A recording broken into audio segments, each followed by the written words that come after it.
Բարերեկո, դուք դիտում եք հորիզոնը։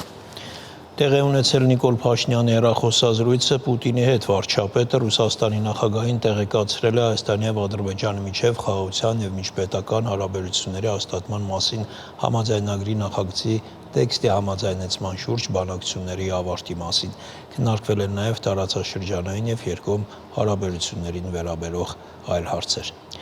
Երեկվանից բուռն քննարկվում է խաղաղության պայմանագրի նախագիծը համաձայնեցնելու թեման, այդ մասին նախ հայտարարեց Ադրբեջանը, ապա նաև Հայաստանը։ Եվրոպական երկրներից էլ արդեն արձագանքել են, բայց առայժմ անորոշ է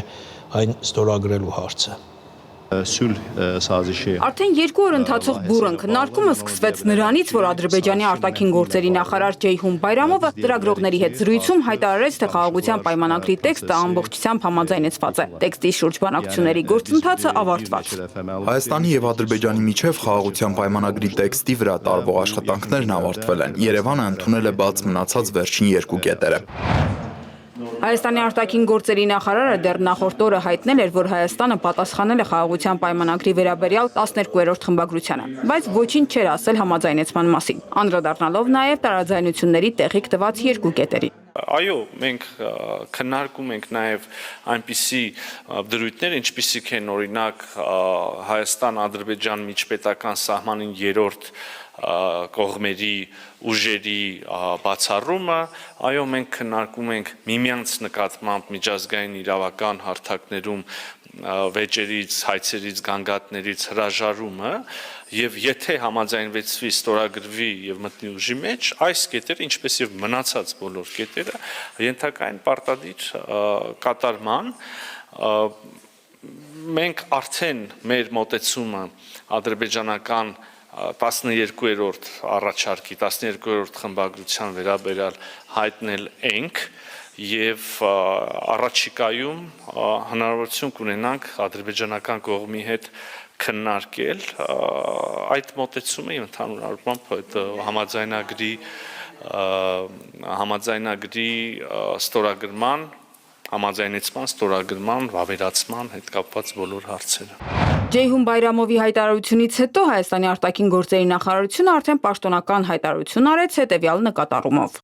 Հայաստանի Հանրապետությունն ընդունում է Հայաստանի Հանրապետության եւ Ադրբեջանի Հանրապետության միջև խաղաղության եւ միջպետական հարաբերությունների հաստատման մասին համաձայնագրի նախագծի չհամաձայնեցված 2 հոդվածների վերաբերյալ Ադրբեջանի առաջարկությունները եւ առաջարկել է հանդես գալ համատեղ հայտարարությամբ խաղաղության համաձայնագրի նախագծի տեքստի համաձայնեցված լինելու եւ նախագծի համաձայնեցման շուրջ բանակցությունների ավարտի մասին։ Պաշտոնական Բաքուն նախընտրել է հանդես գալ միակողմանի հայտարարությամբ։ Գրեթե նույն այս ընթացքում լրագրողների հետ զրույցի ժամանակ վարչապետ Փաշինյանն անդրադարձավ այս հարցին։ Խաղաղության համաձայնագրի նախագծում չկա մի դրույթ, որը վերաբերվում է կողմերից մեկին։ Բոլոր դրույթները վերաբերվում են արտահանձնման վերաբերյալ որևէ դրույթ խաղաղության համաձայնագրում չկա։ Չնայած տեքստի համաձայնեցման փաստին Ադրբեջանի արտաքին գործերի նախարարը իր խոսքում դարձյալ հիշատակեց Հայաստանի սահմանադրությունն ու Մինսկի խումբը, դրանց հետ կապված նախկին պահանջները հնչեցնելով։ Տեքստի վրա աշխատանքն ավարտված է, հաջորդ փուլում Հայաստանի սահմանադրությունից պետք է հանվեն Ադրբեջանի նկատմամբ տարածքային պահանջները։ Բացի դրանից Մինսկի խումբն ու նրա մնացորդները պետք է վերացվեն։ Մենք հիմա առաջիկա քննարկումներում կփորձենք Ադրբեջանի հետ խոսել այս հարցի վերաբերյալ եւ տեսնել որն է նրանց դիրքորոշման հիմնավորումը Սահմանադրության մասով ընդհանրապես, որովհետեւ ելի ասում եմ, որ մենք էլ կարծում ենք, որ Ադրբեջանի սահմանադրությունն է Հայաստանի Հանրապետությունից տարածքային պահանջներ պարունակում։ Հիմք ընդունելով պայմանագրի տեքստի համաձայնեցված լինելը Հայաստանի արտաքին գործերի նախարարությունը թերևս նաև այս ձևակերպումներին արձագանքեց, նշելով, որ Հայաստանը պատրաստ է ստորագրման ժամկետները քննարկել։ Խաղաղության համաձայնագիրը պատրաստ է ստորագրման, Հայաստանի Հանրապետությունը պատրաստ է Ադրբեջանի Հանրապետության հետ սկսել խորհրդակցություններ համաձայնագրի ստորագրման ժամկետների եւ տեղի շուրջ։ Ի պատասխան Բաքուն այժմ էլ արտաքին գործերի նախարարության հայտարարությամբ դարձյալ հիշատակեց սահմանադրությունն ու Մինսկի խումբը, աշխատանքի շարունակելը դիտարկելով նաև այս հարցերի քննարկումով։ Պատրաստ ենք շարունակել երկխոսությունը այս եւ երկու երկրների հարաբերությունների կարգավորմանը վերաբերող մյուս հարցերի վերաբերյալ։ Չնայած այս հարցերին Հայաստանի եւ Ադրբեջանի միջև խաղաղության պայմանագրի համաձայնեցումը առաջինը ողջունեց Ֆրանսիայի նախագահ Էմանուել Մակրոնը։ Հայաստանի եւ Ադրբեջանի միջև խաղաղության պայմանագրի ստորագրման խոչընդոտներ այլևս չկան, ինչը ճանապարհ կհարթի Հարավային Կովկասում կայուն խաղաղության համար։ Ապա Իրանը արձագանքեց։ Արտաքին գործերի նախարարության խոսնակ Իսմայիլ Բաղայը ողջունել է երկու երկրների միջև խաղաղության համաձայնագրի դրույթների վերաբերյալ ձեռք բերված համաձայնության մասին հայտարարությունը եւ այն համարել անհրաժեշտ եւ կարեւոր քայլ Հարավային Կովկասում կայուն խաղաղության հասնելու համար։ Հայ-ադրբեջանական շփումներում անձամբ մասնակցություն ունեցած Գերմանիայի արտաքին գործերի նախարար Անալենա Բերբոկն էլ միտքը այս կերպ ձևակերպեց։ Երկար բանակցություններից հետո Հայաստանի համարձակ զիջումները սա դարձնում են վերջին քայլն այն ճանապարհին, որի ընթացքում մենք ուղեկցել ենք երկու երկրներին։ Կոչ ենք անում երկու կողմերին ստորագրել խաղաղության պայմանագիրը։ Կողմերը դեռ չեն հրապարակել փոխհամաձայնեցված տեքստը։ Առայժմ հստակ չեն, թե երբ կարող են մեկնարկել այն ստորագրելու մասին քննարկումները։ Քրիստինա Լագուլյան, Հորիզոն։ Միացյալ Նահանգները ողջունում է Հայաստանին եւ Ադրբեջանին խաղաղության պատմական պայմանագրի շուրջ բանակցությունները ավարտելու արդիվ, ասված է Պետդեպարտամենտի հայտարարությունում։ Սա հնարավորություն է, որպեսզի երկու երկրները շրջեն տասնամյակների հակամարտության էջը համաձայն ավելի խաղաղ աշխարհի նախագահ Թրամփի տեսլականի։ Այժմ խաղաղության հանձնառության պայմանագրի ստորագրման եւ ավերացման Հարավային Կովկասի մարդկանց համար բարգավաճման դարաշրջանի հռչակման ժամանակն է, հայտարարում է պաշտոնական Վաշինգտոնը։ Հիշեցնենք, որ պաշտոնական Բաքուն եւ Երևանը երեկ հայտարարեցին խաղաղության համաձայնագրի շուրջ աշխատանքները ավարտելու մասին։ Ազգային ժողովի արտաքին հարաբերությունների մշտական հանձնաժողովի այսօրվա նիստում Արարատ Միրզոյանը ներկայացրել է կառավարության ծրագրի 2024 թվականի կատարման ընթացքի եւ արդյունքների մասին զեկույցի արտաքին հարաբերություններին վերաբերող մասը։ Մինչ այդ նախարարը անդրադարձել է խաղաղության համաձայնագրի նախագծի տեքստի համաձայնեցման շուրջ բանակցությունների ավարտին։ Նախարարը ասել է, որ սա շատ կարևոր իրադարձություն է, շատ կարևոր հանգրվան հարաբերությունների կարգավորման գործընթացում։ Սակայն հասարակության շրջանում կան որոշակի հարցեր եւ մտահոգություններ։ Համաձայնեցված համաձայնագրի տեքստում չկա որևէ դրույթ այսպես կոչված միջանցքի մասին։ Ընդհանրապես ապաշրջափակման մեխանիզմների մասին որևէ բան համաձայնագրի տեքստում չկա։ Համաձայնեցված տեքստում չկա որևէ դրույթ այն մասին, որ մինչև խորհրդային միության փլուզումը երկու երկրների տարածքներում բնակեցված եւ հետո այդ տարածքները լքած մարդիկ պետք է վերադառնան իրենց տները կամ այն տարածքները, որտեղ իրենց նախնիները ապրել են։ Նաև ուզում եմ անպայմանորեն ասել, որ լսեցինք ադրբեջանական կողմի մեկնաբանությունը Հայաստանի Հանրապետության սահմանադրության մասին։ Այս մասին իհարկե բնականաբար համաձայնագրի համաձայնեցված տեքստում կրկին ոչինչ չկա, ընդհանրապես համաձայնագրի տեքստում որևէ միակողմանի կարգավորում չկա։ Չկա նաև սահմանադրությունների մասին կարգավորում։ Իսկի խմբի վերաբերյալ մեր դիրքորոշումը եւս հայտնի է։ Մենք կարծում ենք, որ հարաբերությունների կարգավորումից հետո համենայն դեպս այն կարևոր քայլի կատարումից հետո ինչպիսին կլինի խաղաղության համաձայնագրի կամ եթե ավելի ճշգրիտ նշենք Ադրբեջանի, Հայաստանի Հանրապետության եւ Ադրբեջանի Հանրապետության միջև խաղաղության եւ հարաբերությունների հաստատման համաձայնագրի կնքումից հետո կարող ենք համարել, որ ինստիտուցիոնալ առումով արդեն փաստաթղթավորված, եթե կարելի ասել, հակամարտությունը մոտեցավ ավարտին եւ այդ պահին արդեն մենք էլ կարող ենք ասել, որ Մինսկի խմբի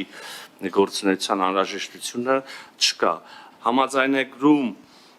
համաձայնեցված, նախատեսված որևէ դրույթ, որևէ պայմանավորվածություն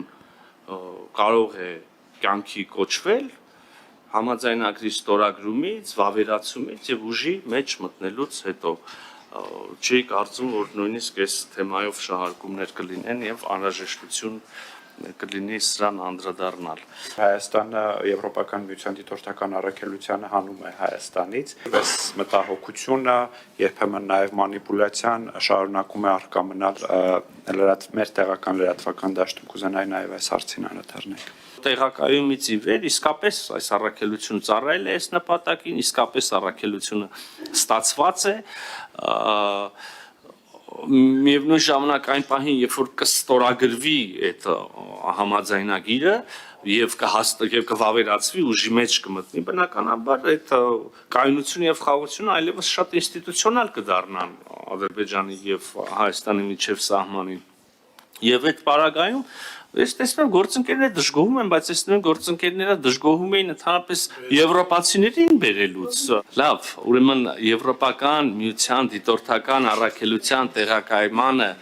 խստորեն ընդդիմացող եւ դրանից դժգոհող եւ այժմ եվրոպական դիտորդական առաքելության չափազանց հոգատար վերաբերվող եւ կարեւորող մեր գործընկերին ուզում են վստահեցնել, որ մենք, երբ որ այս համաձայնագիրը կստորագրվի, կվավերացվի եւ ուժի մեջ կմտնի, մենք մեր եվրոպական միության գործընկերների հետ քաղաքացիական առաքելության հետ համագործակցության մասով ընդունելի փոխշահավետ լուծումների կգանք։ Այն ինչ կա այդ համաձայնագրի տեքստում, արդյոք դա բավարար է որպես նախադրյալ խաղաղության հաստատման եւ տարածաշրջանային կայունություն հաստատելու համար։ Ադրբեջանի եւ Հայաստանի միջև խաղաղության համաձայնագրի տեքստը իսկապես չափազանց կարևոր հանգրվան է, չափազանց կարևոր հիմք է շարունակելու ուրեմն դեպի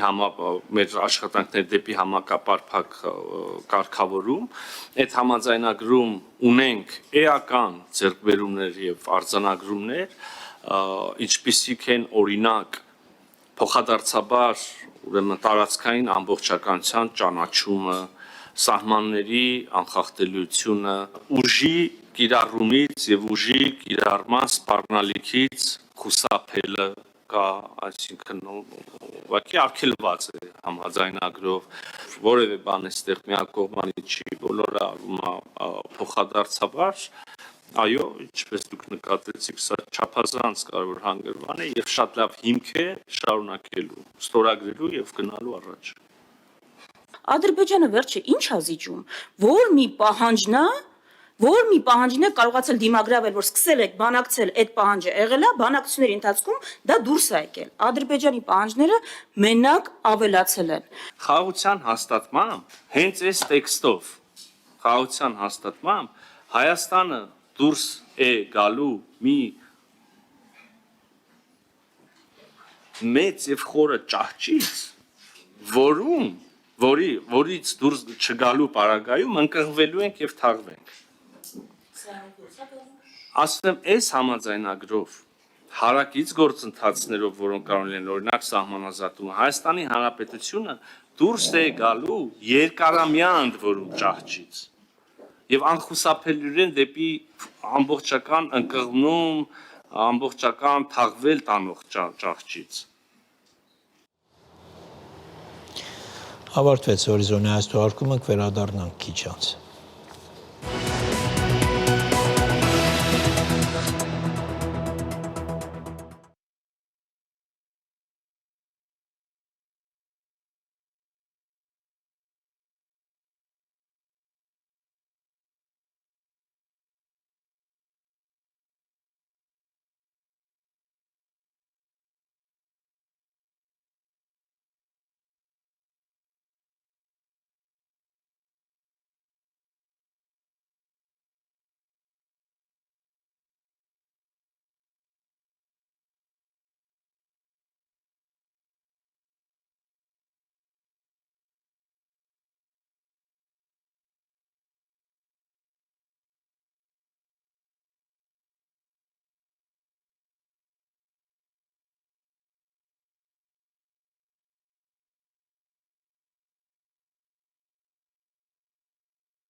Թեման շարունակենք Արտյոմ Երկանյանի, Արտյոմ, այս ամենը Բաքվում ինչպես են մեկնաբանում։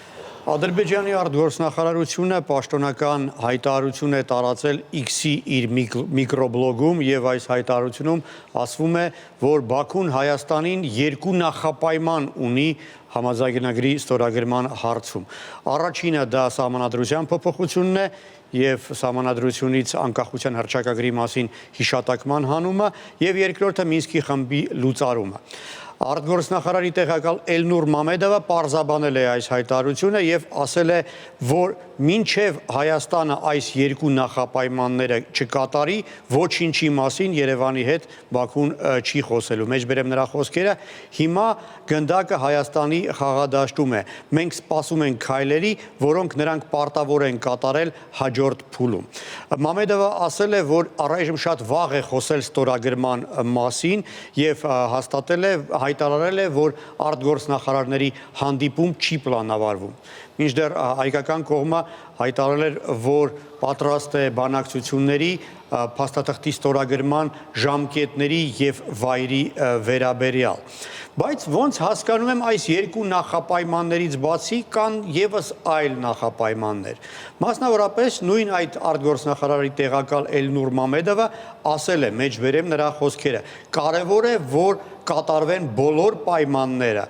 Հայաստանը պետք է դադարի սպառազինվել եւ սահմանից պետք է հանվեն երրորդ պետությունների ուժերը։ Այսինքն Հայաստանի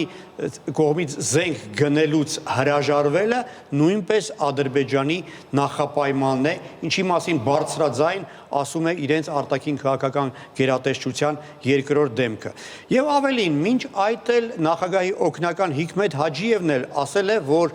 հաշտության համար կան պայմաններ եւ դրանց թվում է հիշատակել է այն, որ Հայաստանը պետք է հանձնի Ադրբեջանին այն անձանց, որոնց Բաքուն համարում է, որ առնչություն ունեն իրենք Ադրբեջանի դեմ կատարված հանցագործություններին։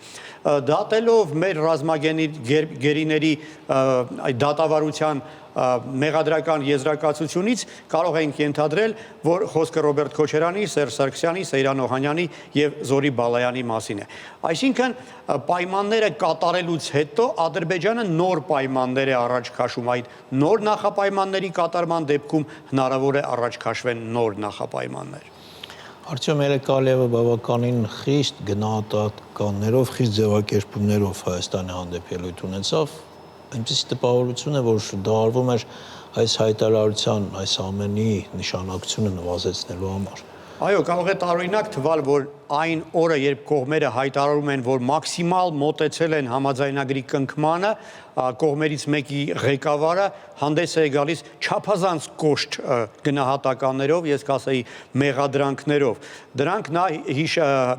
հրապարակել է Գլոբալ Բաքվի ֆորումի բացման արարողության ժամանակ եւ հայտարարել է, որ Հայաստանից ինտերվենցիայի վտանգ է սպառնում։ Մեջբերեմ նրա խոսքերը։ Նրանք ավելացնում են իրենց ռազմական պոտենցիալը, ինչի մասին է դա վկայում, դա նշանակում է, որ հայերը նոր պատերազմի են պատրաստվում։ Նու այսինքն նման չեն այս խոսքերը մի մարդու խոսքերին, ով պատրաստվում է Հայաստանի հետ խաղաղ համաձայնագիր ստորագրել, հա։ Եվ նրա հայտարարության որոշ այլ շեշտադրումներ էլ իհարկե այսպես լավատեսություն չեն ներշնչում։ Մեջբերեմ նրա խոսքերը։ Հայաստանի ղեկավարության նկատմամբ վստահության մակարդակը մոտ է 0-ի։ Մենք նրանց ոչ մի խոսքի չենք հավատում։ Հայաստանի այսօրվա կառավարությունը դա այն մարդիկ չեն, որոնց կարելի է վստահել։ Այն ամենը, ինչ նրանք ասում են, մեզ համար ոչ մի նշանակություն չունի։ Ինչ կարելի է սպասել մի բանակցություններից մի կողմի հետ, որը հակառակորդ կողմին նման հասցեին նման հայտարարություններ է անում։ Եվ Ալիևի այս ուղերձում հայտարարության մեջ եւս որոշակի հետաքրքիր շեշտադրումներ կան, մասնավորապես այն, որ նա անսպասելիորեն սկսել է քննադատել Ռուսաստանին միաժամանակ այսպես կոմպլիմենտներ անելով Միացյալ Նահանգների հասցեին։ Նա հայտարարել է, որ Ռուսաստանը օրենքին համաձայն Հայաստանին արգելված սպառազինություններ է մատակարարել եւ մեջբերել է որպես փաստ այդ Իսկանդեր M տեսակի հրթիռը, ինչից է որոշել, որ դա արգելված զինատեսակ է, չգիտեմ, միաժամանակ ասել է, որ նա լի է լավատեսությամբ Միացյալ Նահանգների հետ նոր վարչակազմի հետ այդ բանակցություններ սկսելու հարցում։ Այս ամենը կարծում եմ եւս պատահական զուգադիպություն չէ եւ իհարկե կարեւոր է ընդգծել, որ այդ ամենի մասին Ալիևը ասում է նույն այդ օրը, երբ պարզ է դառնում, որ կողմերը հանել են, վերացրել են համաձայնագրի կնքմանը խանգարող բոլոր հանգամանքները։ Շնորհակալություն հարցը։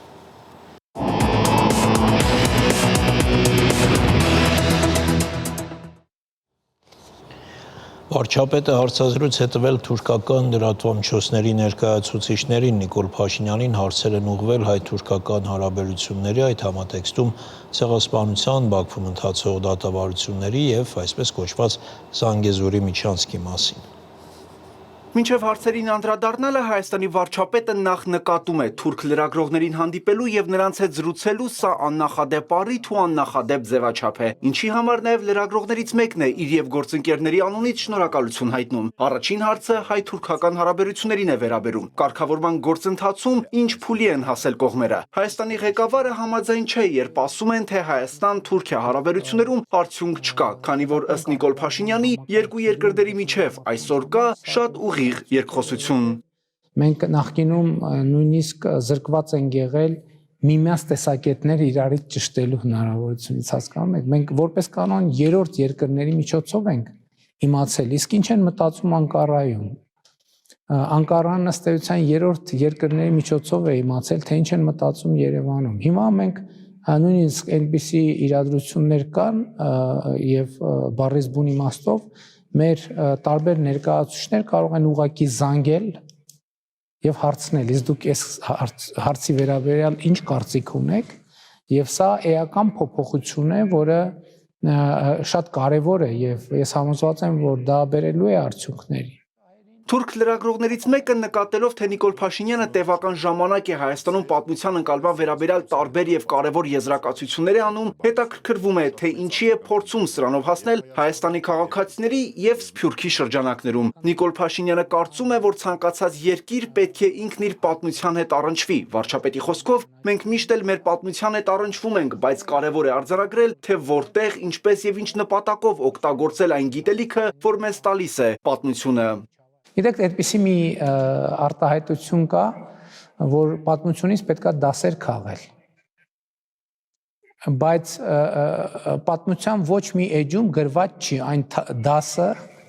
ասենք ոչ պատմություն չի ասում, էս եղավ, հիմա ուշադրություն։ Դասը հետևյալն է, հետևությունը հետևյալն է։ Այսինքն պատմության մեջ այդ հետևությունը չկա եւ քաղաքական ընտրության եւ քաղաքական ընկալման հարց է, ինչ դաս քաղել եւ ինչպես ընկալել պատմությունը եւ ինչպես օգտվել պատմությունից, սա շատ կարեւոր է։ Իսկ Հայաստանի եւ Թուրքիայի միջև հարաբերություններում ցեղասպանության հարցը ինչպիսի ազդեցություն ունի հիմա։ Նաեւ այսպիսի հարց է հնչում։ Նիկոլ Փաշինյանն էլ նախ հայտարարում է, պաշտոնական դիրքորոշումն այն է, որ հայոց ցեղասպանության միջազգային ճանաչումը Հայաստանի արտաքին քաղաքական առաջնահերթությունների մեջ չի մտնում այսօր, բայց եւ արձանագրում է, Հայաստանում եւ հայության շրջանում դա անառարկելի ճշմարտություն է։ Այս համատեքստում Նիկոլ Փաշինյանը հիշում է Մյունխենի հայերի հետ հանդիպման ընթացքում ունեցած իր մի ելույթի մասին, որտեղ նշել է, թե երբ մի հեռավոր երկրի խորհրդարան կամ կառավարություն որոշում է ընդունում, մենք այդ որոշումից շատ ոգևորվում ենք, բայց երբ ոգևորությունը մարում է, հաջորդ պահին հարց է ծագում։ Իսկ այդ որոշումն ինչ է մեզ տալիս անմիջական միջավայրի հետ մեր հարաբերություններում։ Երբ մենք անմիջական միջավայրում ունենում ենք լարումներ, այդ լարումներն ինչքանով են նպաստում մեր երկրում, մեր տարածաշրջանում կայունությանն ու խաղաղությանը։ Նաև այստեղ է, որ հարցածագում, որտեղ եւ ինչպես մենք պետք է կենտրոնանանք Հայաստանի պետական շահերի սպասարկման վրա եւ ինչպես եւ որտեղ պետք է մենք կենտրոնանանք մեր իմացած այդ թվում պատմական ճշմարտությունների ընդգծման եւ այդ ճշմարտությունների վրա հենվելու վրա, որովհետեւ այն ժամանակաշրջանը, որտեղ այդ մեծ ողբերգությունը տեղի է ունեցել Եղել է մի ժամանակաշրջան, երբ չի եղել Հայաստանի Հանրապետություն։ Այսօր կա Հայաստանի Հանրապետություն, միջազգային ճանաչված պետություն։ Եվ միջազգայինորեն ճանաչված այդ պետությունը ունի հնարավորություն ապահովելու սեփական քաղաքացիների անվտանգությունը եւ բարեկեցությունը։ Նիկոլ Փաշինյանը նաև հերքում է լրագրողի այն պնդումը, թե Հայաստանի սահմանադրության ներածական մասում կան բաժիններ, որտեղ տեղ են գտել Արևմտյան Հայաստան եւ ցեղասպանություն արտահայտությունները։ Վարչապետի դիտարկմամբ Արևմտյան Հայաստան արտահայտությունը այլ տեղերում է օգտագործված, բայց ոչ սահմանադրությունում։ Ընդ որում նման խիստ քաղաքական անհրաժեշտություն շատերի կարծիքով չկար, ես բոլորին վերջերս մի եթերով հրապարակային հայտարարեցի, որ իմ ընկալմամբ Արևմտյան Հայաստանը Հայաստանի Հանրապետության Արմավիրի մարզն է եւ Արմավիրի մարզի եւ Շիրակի մարզի կոնկրետ բնակավայր է։ Հարց է հնչում նաև այսպես կոչված Զանգեզուրի միջանցքի մասին եւ այնպիսի ձևակերպմամբ, թե Ղարաբաղի պատերազմից հետո համաձայնագրերում Ադրբեջանի եւ Նախիջևանի միջև ինչ-որ միջանցքից է խոսվում։ Ըստ այդմ խաղաղության խաչմերուկ նախագիծը այլընտրանք է այդ Զանգեզուրի միջանցքին, թե Հայաստանի տարածաշրջանային ընդհանուր մոտեցումն է արտացոլում։ Վարչապետը նախ նկատում է, որ անհասկանալի եւ անընդունելի է Զանգեզուրի միջանցք արտահայտությունը, որովհետեւ նախ Հայաստանի Հանրապետությունն այդ արտահայտության հետ որևէ առնչություն չունի եւ որ նման արտահայտությունը Հայաստանի Հանրապետությունում ընկալվում է որպես տարածքային նկրտում Հայաստանի ինքնիշխանության եւ տարածքային ամբողջականության դեմ, իսկ նոյեմբերի 9-ի եռակողմ հայտարարության 9-րդ կետում միջանցք արտահայտություն ընդհանրապես չկա։ Շատ է խոսվում այն մասին, որ նոյեմբերի 9-ի եռակողմ հայտարարության մեջ կա դրույթ, որ Հայաստանի տարածքով ուղևորների եւ բեռների տեղափոխման անվտանգությունը պետք է ապահովեն երրորդ երկրների ներկայացուցիչներ եւ ուժեր։ Նոյեմբերի 9-ի եռակողմ հայտարարության մեջ նման բան ընդհանրապես չկա, ավելին գրված է, որ Հայաստանի Հանրապետությունը երաշխավորում է բեռների, տրանսպորտային միջոցների, ուղևորների երթևեկություն անցուդարձ։ Ինչպես կարող է Հայաստանի Հանրապետությունը երաշխավորել անվտանգությունը, եթե ինքը չի ապահովելու անվտանգությունը։ Եռակողմ հայտարարությունը հիշատակելիս Նիկոլ Փաշինյանը նաև Բաքվում պահվող հայ գերիների խնդրին է անդրադառնում, քանի որ այդ հայտարարության մեջ նշվում է ռազմագերիների, պատանդների, այլ պահվող անձանց փոխանակման եւ վերադարձի մասին, մինչդեռ մինչեւ հիմա այդ խնդիրը լուծված չէ։ Ավելին, ասում է վարչապետը, ավելի սրվում է Բաքվում տեղի ունեցող դատավարությունների բերումով, որոնք Հայաստանի գնահատմամբ բեմականացված դատավարություններ են, որտեղ կիրառվում են արգելված միջոցներ ու իրականացվում են խոշտանգումներ։ Թուրք լրագրողներից մեկի հարցը հենց այս թեմային էլ վերաբերում է։ Մասնավորապես նշվում է Ռուբեն Վարդանյանի հացադուլի եւ Հայաստանի կառավարությանն ուղղված այն մեղադրանքների մասին, թե համապատասխան ջանքեր չեն գործադրվում այս ուղղությամբ։ Մենք փորձում ենք հնարավոր ջանքերը գործադրել այդ խնդրի լուծման համար, բայց մյուս կողմից պետք է հասկանանք, որ դա տեղի ունենում մի պայմաններում, երբ Ադրբեջանը ըստ էության այդ գործոնը նույնպես օգտագործում է էսկալացիոն տրամաբանությամբ եւ էսկալացիոն նպատակներով։ Անդրադառնալով նաև Ադրբեջանի կողմից առաջ քաշված այսպես կոչված արևմտյան Ադրբեջան ձևակերպմանը Նիկոլ Փաշինյանը նկատում է, որ Բաքուն այդպես է անվանում Հայաստանի Հանրապետության ինքնիշխան տարածքի մոտավորապես 60-ից 70%-ը։ Ըստ այդմ Հայաստանի ղեկավարն ընդգծում է, նման հարցը Հայաստանի համար քննարկելի չէ։ Վահագն Հակոբյան, Հորիզոն։ Առայժմ այսքանը, կհանդիպենք ժամը 22-ին։